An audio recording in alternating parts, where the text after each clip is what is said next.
Viva Voz, com Vera Magalhães.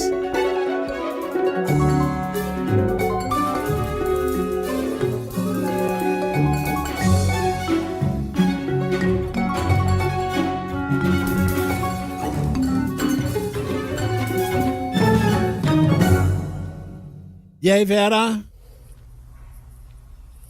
Boa tarde, Sardenberg, Marcela, ouvintes e todo mundo que está passando esse frio junto na cidade de São Paulo e em outras cidades. Pois é, região sul, sudeste, o pessoal tá passando frio que nem a gente, Vera. Boa tarde. O Vera, tá todo mundo falando aí do Pablo Marçal, inclusive nós aqui, mas está dando a maior confusão nas outras campanhas, né? Pois é, Sardenberg, essa aparição do Pablo Marçal como candidato, né, que ficou mais evidente depois do último Datafolha e da participação dele no debate, ela está vindo se propagando numa espécie de onda. Primeiro, a reação dos candidatos, das campanhas, foi de ironizar e de minimizar o efeito que podia ter tido aquela participação dele no debate da Band, em que ele foi muito agressivo, fez várias acusações a opositores, algumas outras insinuações, nos dois casos sem apresentar nenhuma evidência, nenhuma prova, e também demonstrou um profundo desconhecimento da cidade, a ponto de ser questionado pela Tabata Amaral a respeito de uma operação urbana e perguntar o que era, se era alguma coisa de bandido da esquerda, demonstrar que não fazia a menor ideia do que era a Operação Água Branca, que é uma operação urbana de revitalização ali dos bairros da Zona Oeste de São Paulo. Acontece que isso, se num primeiro momento teve um efeito meio de perplexidade nos opositores e em quem estava vendo o debate, ponto de alguns grupos de qualitativas terem mostrado que os eleitores indecisos reagiram mal àquela agressividade, no momento seguinte isso gerou uma onda de curiosidade em relação ao candidato. Ele passou a dominar as buscas, entre os candidatos todos de São Paulo, as buscas no Google ao longo de vários dias, ganhou ainda mais seguidores, ele já tem muitos seguidores nas redes sociais por conta do trabalho que ele faz como coach e como ali outros tipos de atividades ligadas ao meio digital. E isso passou a gerar nas campanhas uma preocupação, principalmente depois que saiu o recorte da pesquisa Datafolha, mostrou uma grande aceitação da candidatura do Marçal e uma grande intenção de voto nos estratos mais ricos da população. O que mostra ali que ele está roubando votos, provavelmente, do Ricardo Nunes, naquele eleitor bolsonarista de classe AB, que também é mais ideologizado, mais radicalizado e que gostou dessa retórica mais inflamada do candidato do PRTB. E a partir disso, a partir dessa constatação de o que parecia uma coisa caricata, e era mesmo, tem o potencial de atingir pelo menos a curiosidade do eleitor, começaram a haver diferentes reações nas campanhas.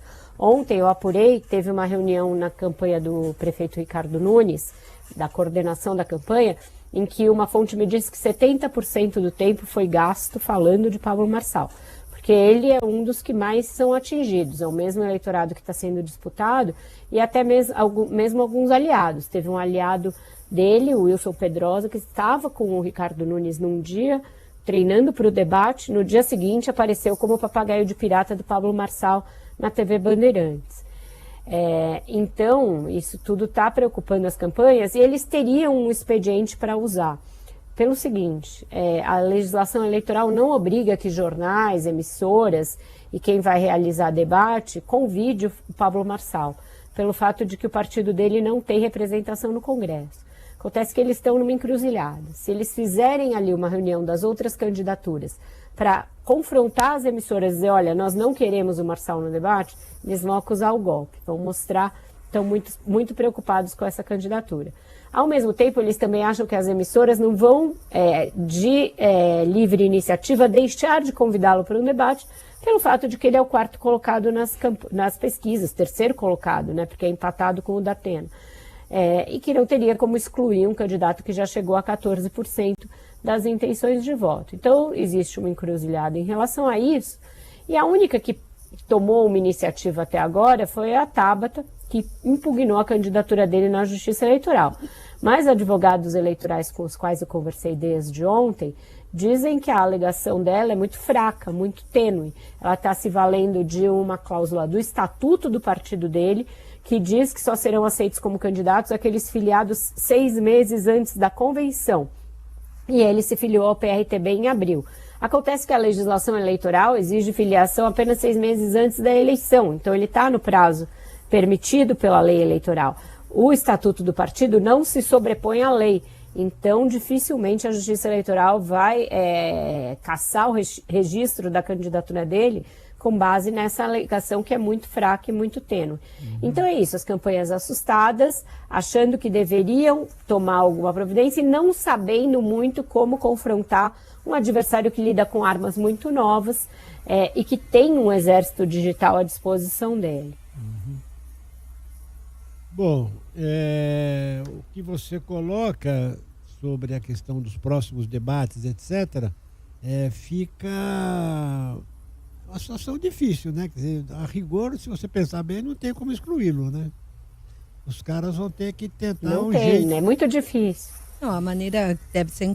As campanhas precisam encontrar um jeito de fazer com que essa relevância que ele está ganhando com esses cortes nas redes sociais, ou enfim, a forma como ele está atingindo essas campanhas, que precisa ser pensada pelas campanhas para mudar isso, porque não é indo em cima dele ou tirando ele da jogada ou desses locais que o colocam em possibilidade de relevância que eles vão conseguir, como é o caso dos debates. Mas veja só, Marcela e Sardenberg, quando tem alguém que já tem uma cabeça digital contra outras pessoas que são eminentemente analógicas. Ele já vai para o debate, vai com um boné, com um M, aí ele faz aquele gesto da letra M, e em seguida ele já catapulta um emoji, existe um emoji que é um M azul como o boné, e que agora qualquer postagem que se faz sobre ele, aparecem milhares de pessoas para comentar com esse M. Então ele vai criando um tipo de viralização com a qual as outras campanhas não estão acostumadas, que elas não sabem replicar, não sabem combater. Ele já vai disposto a falar coisas que vão gerar esses cortes, seja para desqualificar os opositores, seja para desqualificar os jornalistas, quando ele vai em entrevistas ou sabatinas. Então é uma situação que coloca todo mundo num terreno desconfortável, com o qual eles não sabem trabalhar. Vão ter que aprender, já deveriam ter aprendido, porque o Bolsonaro foi um fenômeno parecido.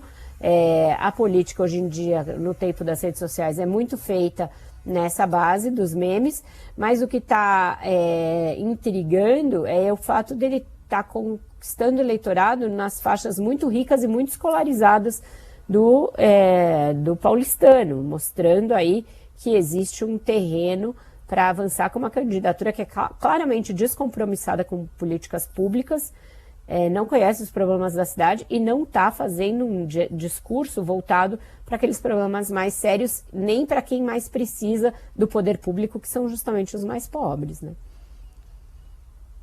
Vera Magalhães, e a campanha está só começando, hein? É isso, só começando. Vera Magalhães, obrigado, Vera. Até mais. Até mais, um ótimo jornal para vocês, até mais tarde. Até mais tarde.